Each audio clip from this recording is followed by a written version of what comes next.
Good evening, and welcome back to Political Kitties. Tonight, we journey to a time of grandeur, where power and privilege coexisted with the ticking time bomb of revolution. Picture this, a kingdom of immense wealth and influence. France, late 18th century.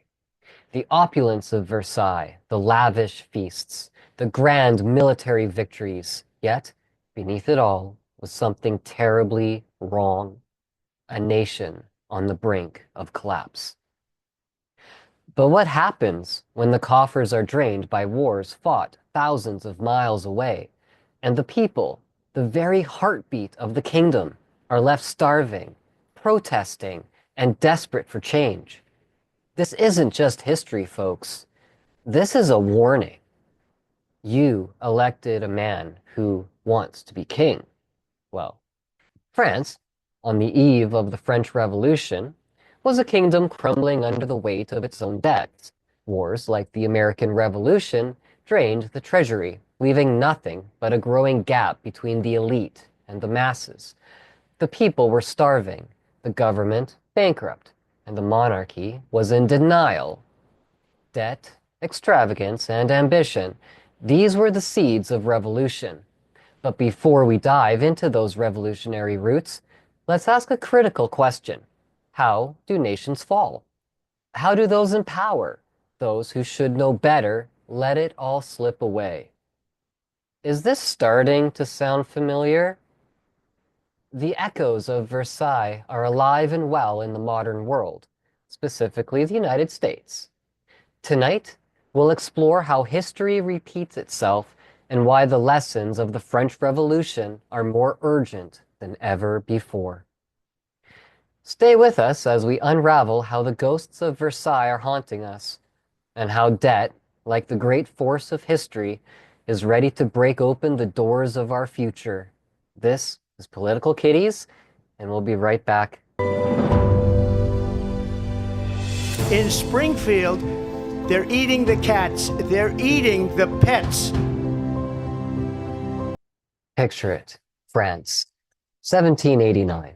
The wigs were high, the taxes were higher, and the peasants, well, they were pretty fed up. One of the most powerful nations in Europe stood teetering on the brink, not from foreign invasion, but from its own excesses. When a country spends its wealth on faraway wars, while its people starve at home, the seeds of revolution are sown.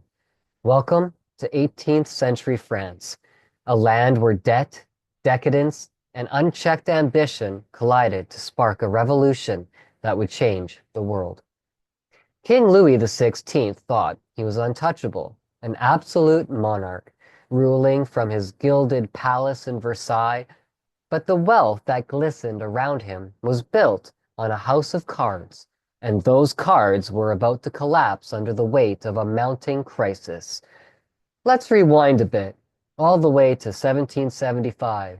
Across the Atlantic, a revolution was brewing. The American colonies were rising up against their British overlords. And guess who joined the fight? That's right, France. Why? To weaken Britain, their longtime rival, of course.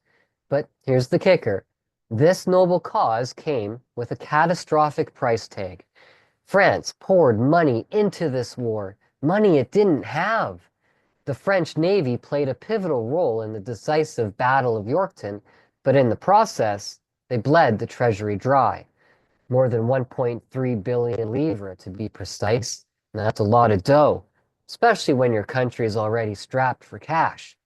By the end of the war, France's national debt had skyrocketed. The royal coffers were empty, and the kingdom borrowed heavily from European bankers, especially the Dutch. But borrowing just made things worse. The more France borrowed, the deeper the hole dug. Sound familiar? Now, if you think the American Revolution was the only costly war, think again. France has been drained long before that, thanks to the 7 Years' War. France lost valuable colonies in North America and had to pay reparations to Britain. Their military was weakened, and the treasury even thinner. The coffers that were meant to fund royal opulence were instead funding endless wars. But while the country's treasury was in ruins, life at Versailles couldn't have been more different. The royal court, with its feasts, parties, and extravagant fashion, was a world unto itself. King Louis and Queen Marie Antoinette, Queen Marie, Queen of Excess herself, lived lavishly while their people starved. Outside the gilded gates, the common folk were suffering. Rising bread prices, crop failures, rampant poverty were the harsh reality. The third estate, the peasants, the workers, were carrying the weight of this economic disaster. They paid the taxes, while clergy and nobility dodged them. And while the people starved, what did Marie Antoinette famously say?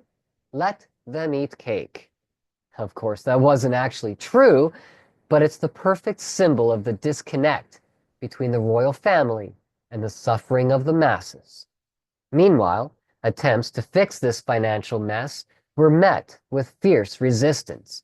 Ministers like Turgot and Necker tried to reform the tax system, make it fair, more balanced, but the nobility, unwilling to give up their privileges, rejected every reform.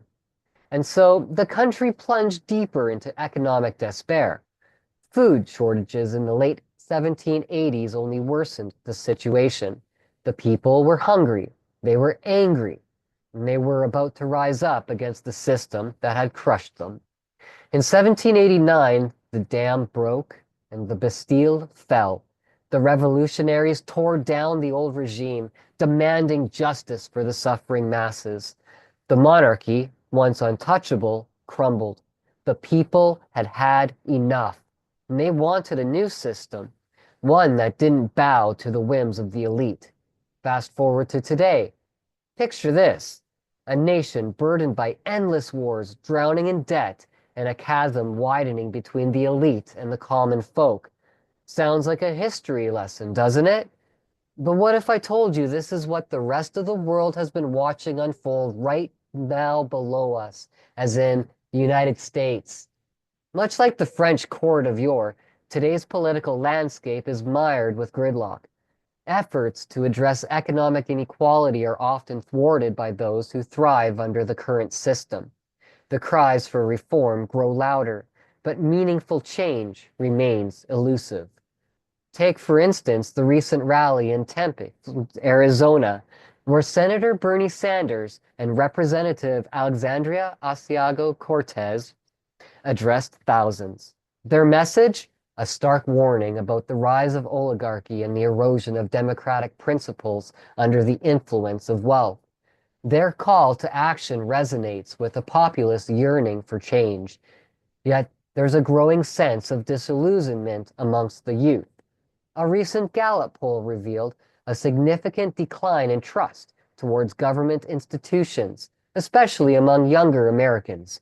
Factors like rising house costs, inflation, and deepening inequality contribute to this skepticism. This erosion of trust influences economic behaviors, from investment decisions to entrepreneurial ventures. Economically, the parallels are striking. The U.S. government continues to downplay market corrections and recession fears. Treasury Secretary Scott Bessent dismisses market fluctuations as healthy, while Dumpy Trump views tariffs as beneficial despite their market impact. Analysts warn that such dismissals could lead to a recession reminiscent of economic missteps from the past. Financially, the situation is equally alarming. The national debt has surged from 27.7 trillion in January of 2021 to 34.5 today. Projections suggest it could reach upwards of 46.6 in 4 years, even without new spending initiatives. Alarmingly, annual interest payments on this debt now exceed the entire military budget, estimating nearly $1 trillion in 2025. Meanwhile, the elite continues to amass wealth, their lavish lifestyles a stark contrast to the hardships faced by the majority. This growing disparity fuels public dissatisfaction and amplifies calls for systemic reform. Yet, amidst this turmoil, A spirit of resistance thrives. Grassroots movements, led like figures like Bernie Sanders and AOC, champion policies aimed at reducing inequality and restoring trust in government. Their efforts reflect a broader yearning for change, echoing the revolutionary sentiments of a bygone era. History, it seems, has a way of repeating itself. The parallels between pre-revolutionary France and contemporary America are too pronounced to ignore. As we navigate these turbulent times, perhaps it's worth heeding the lessons of the past, lest we find ourselves trapped in a cycle we fail to break. Until next time, stay curious, stay informed, and always keep your perspective. I'm Mr. G for Political Kitties. Have a wonderfully safe evening. We'll see you all back here again soon. Meow for now.